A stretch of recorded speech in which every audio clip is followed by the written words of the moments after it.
Si la mondialisation ne cesse d'uniformiser notre culture, il est de ces endroits où la transmission reste au cœur de la préoccupation des hommes. Faute de temps et parfois d'implication, notre jeunesse manque de sensibilité culturelle, vampirisée par des écrans toujours plus chronophages. Mais il serait faux que d'affirmer que cette jeunesse se désintéresse de ceux qui façonnent sa terre-mère. Et lorsque l'énergie et la volonté sont là, à la disposition du partage, la soif de cette jeunesse est insatiable. Alors, je suis Madame Gali, responsable périscolaire sur les écoles aux Trois-Îlets. Je travaille au sein de la Ligue de l'enseignement depuis une dizaine d'années et sur les écoles depuis 5 ans. Et donc, j'ai émis le souhait de faire mon BFD, donc ça a fait à peu près 8 ans que je suis directrice sur les centres de séjour. Et donc c'était ma première expérience seule en séjour. Alors ça a consisté en gros à faire passer de bonnes vacances aux enfants qui étaient confinés, désorientés par le confinement, enfermés. Donc leur permettre de faire des vacances saines, éducatives, par le biais de sorties, d'activités sur place. Et donc, le pari a été quand même tenu, puisque les enfants ont fait quand même pas mal de choses. Ils ont été à la mer, ils ont fait des grands jeux sur la commune du Mont-des-Esses, sur le quartier du Mont-des-Esses. On a visité la commune de Sainte-Marie. On a fait beaucoup de choses à proximité. Donc, on est allé à la vannerie, découvrir la vannerie Caraïbes. Beaucoup ne connaissaient pas, donc ça a été une découverte pour eux. En vérité, la mission de Madame Gall est ô combien importante pour la Martinique, car si elle nous répond humblement que sa mission consiste à faire passer de bonnes vacances aux enfants, en vérité, vous l'avez compris, elle fait bien plus que cela. Bien plus que de simples vacances, le concept développé par la direction de la jeunesse des sports et de la cohésion sociale de la Martinique s'intitule la colo apprenante. Ainsi, les enfants bénéficient non seulement d'activités ludiques, mais également de véritables activités pédagogiques.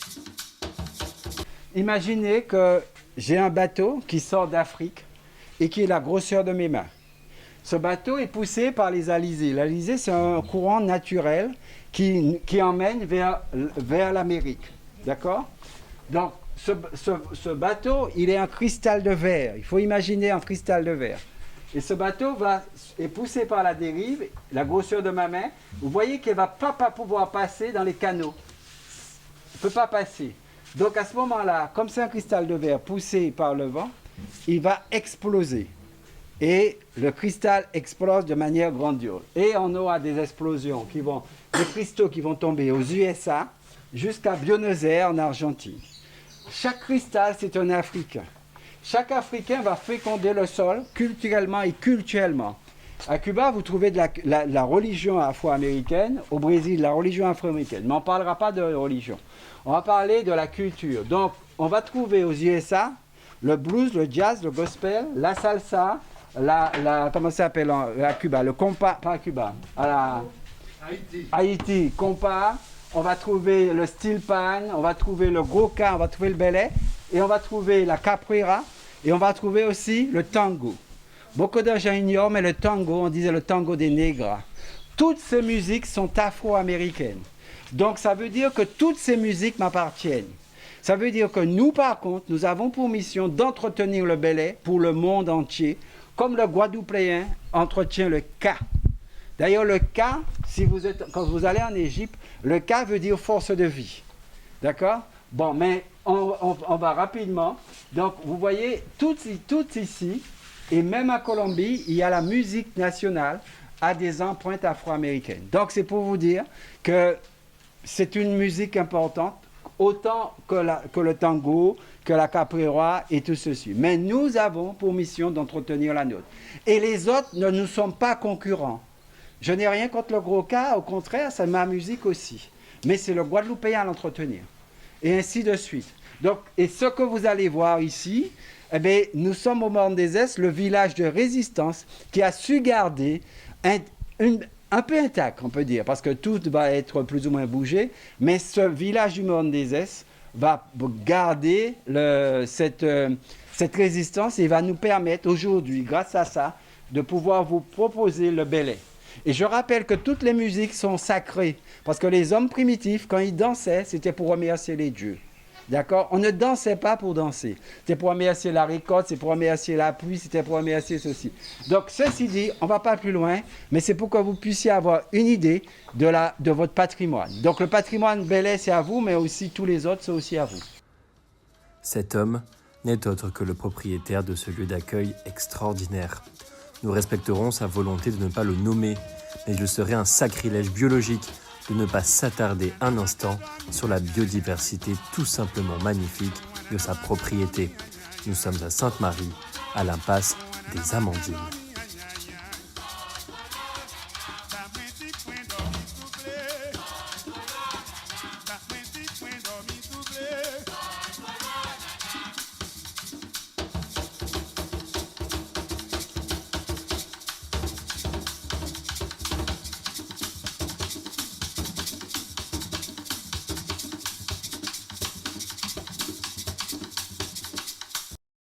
Lorsque nous avons interviewé les enfants, un fait assez intéressant nous a interpellés. Lorsque nous leur avons demandé ce qu'ils voulaient faire plus tard, la plupart d'entre eux nous ont répondu qu'ils voulaient faire journaliste. Journaliste. Oui, je veux faire journaliste. Journaliste revient pratiquement à chaque fois dans les interviews que l'on a faites aux enfants, avec le football et la cuisine. Footballeur pas très étonnant, au vu de l'influence du foot dans notre culture, idem pour les cuisiniers. Effectivement, avec le nombre d'émissions culinaires qui ont vu le jour, pas très étonnant qu'un tel engouement soit observé. Mais pour le journalisme, la question restait entière, du moins jusqu'à ce qu'on apprenne ceci. Alors, graine de journaliste, c'était la possibilité pour les enfants de toucher au métier du journalisme. Donc, ils ont pu faire des interviews de tous les habitants pour savoir la commune, qu'est-ce que c'est, pourquoi le Mont-des-Est, comment ça a été créé, etc. Donc, ils ont dû faire des interviews à travers des grands jeux.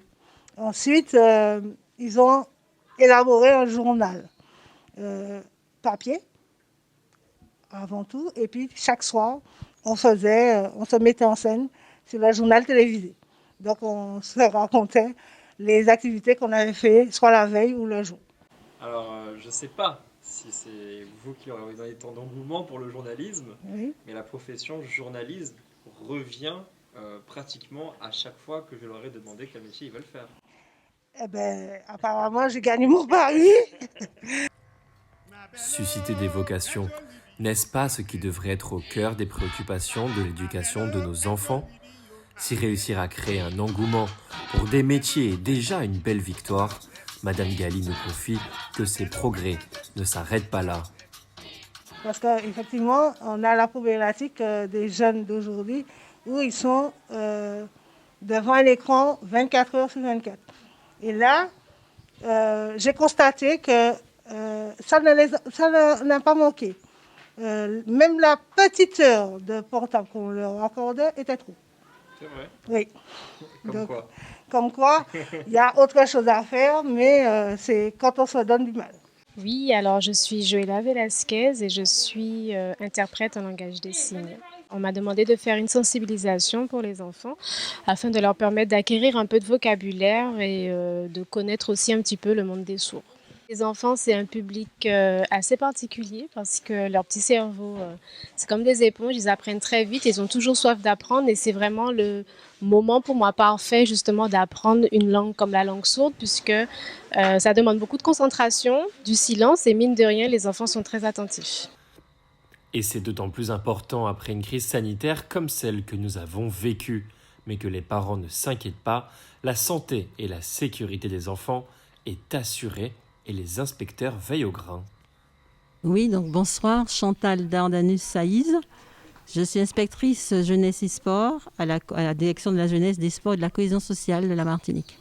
Alors, cette année a été une année très particulière puisque jusqu'au 20 juin, on ne savait pas si on aurait eu des accueils de loisirs. Avec la crise sanitaire, le ministère était en attente de savoir si on lançait ou pas. Finalement, le gouvernement s'est décidé et nous a demandé de mettre en œuvre donc ce qu'on a appelé les vacances apprenantes. Donc, vacances apprenantes, c'est un dispositif, donc c'est une opération qui comporte plusieurs dispositifs, dont notamment le dispositif Colo Apprenante, qui avait pour objectif d'accompagner, donc de permettre aux enfants de revenir dans une socialisation, puisqu'on sait qu'en Martinique, il y a eu la crise sociale et la crise sanitaire, donc les enfants sont sortis très tôt de milieux où ils avaient l'habitude d'être avec d'autres, et l'idée était de les accompagner pour pouvoir retrouver justement ce lien social, mais aussi permettre de travailler sur les apprentissages scolaires. Donc c'est pour ça que ça s'appelle Colo Apprenante. Donc, ça a été très compliqué au départ parce que il fallait convaincre les organisateurs, il fallait convaincre les parents qu'il n'y avait pas, comme disait Madame Gali, que tous les protocoles sanitaires étaient mis en œuvre pour pouvoir accompagner. Donc, nous, on a fait vraiment un lobbying très fort pour qu'on arrive au résultat. Et j'étais en train de lui dire que j'étais satisfaite pour le mois de juillet. J'ai eu 702 enfants qui sont partis en colo. Et c'est vraiment extraordinaire parce que ce matin, j'ai fait le retour à Paris. Là, on a remonté les chiffres. Et vraiment, c'est avec des thématiques très, très diverses. Donc là, on avait graines de journalisme, mais ailleurs, on avait le pouvoir du mot autour du théâtre. On avait des activités autour de l'écologie. Donc, on avait aussi autour de tout ce qui était botanique. Donc, on a eu des projets. On a eu 8 opérateurs et une douzaine de séjours de vacances chaque semaine. Donc, qui s'achèvent tous demain. Donc, les enfants vont rentrer et on aura un deuxième groupe à partir d'août. Donc voilà. Donc, c'était effectivement un challenge important. Et tout à l'heure, vous l'avez remercié. Et moi, je voudrais remercier, demain, on fera un mot de remerciement à tout le monde parce que c'était pas du tout évident. Donc, merci aux organisateurs, mais merci aussi aux équipes qui se sont mobilisées et aussi merci aux parents qui ont fait confiance aux équipes. Et nous avons mis en place pour cela aussi de la formation, une formation sur les protocoles sanitaires pour que tout le monde soit un peu sécurisé avec 2 médecins pour leur expliquer comment il fallait faire. Et moi, j'ai fait les contrôles de la plupart des accueils, donc j'en ai fait à peu près une vingtaine. Je peux dire que j'étais très satisfaite que les gens ont bien pris conscience de la mesure de la crise et accompagné les enfants à pouvoir gérer justement tous ces gestes barrières qu'il fallait faire. On a omis de dire que la prise en charge est financière pour certains publics. L'État a mis les moyens. Nous avons reçu en Martinique près de 800 000 € pour que les enfants aillent en vacances en Martinique. Donc, les enfants qui sont dans les quartiers prioritaires politiques de la ville, les enfants qui ont décroché depuis un moment et qu'on sent qu'il fallait qu'on les remette dans un bain social, les enfants qui... voilà. Donc, il y avait des publics prioritaires et c'était pris en charge à 100% pour ces enfants-là. Donc, la mesure existe encore. Donc, s'il y a des parents qui ont besoin de souffler, surtout de faire permettre à leurs enfants de vivre autre chose et d'apprendre des choses, donc c'est vraiment le moment de le faire actuellement. Parce que là, je ne sais pas l'an prochain si on aura cette manne financière de cette année. Donc voilà, donc c'était vraiment le message. Faites confiance aux animateurs, faites confiance aux équipes. Nous veillons au grain puisque nous venons sur le terrain. Ça fait la 2e fois que je viens sur ce centre. Donc on est présent sur le terrain pour s'assurer que tout se passe bien. Il est vrai que nous n'avons pas toujours le temps de passer nos journées à éduquer et à canaliser l'énergie de nos enfants. Mais il est fondamental qu'ils puissent être bien préparés au futur incertain qui nous attend. Notre période est charnière et c'est à eux qu'incombe le devoir de changer le monde. En dépit de réussir à les préparer seuls, des hommes et des femmes professionnels du métier sont là pour nous aider dans cette mission ô combien importante. Ils sont les détenteurs des trousseaux sur lesquels nos enfants pourront y mettre leurs clés, les clés qui ouvriront les portes d'un avenir meilleur.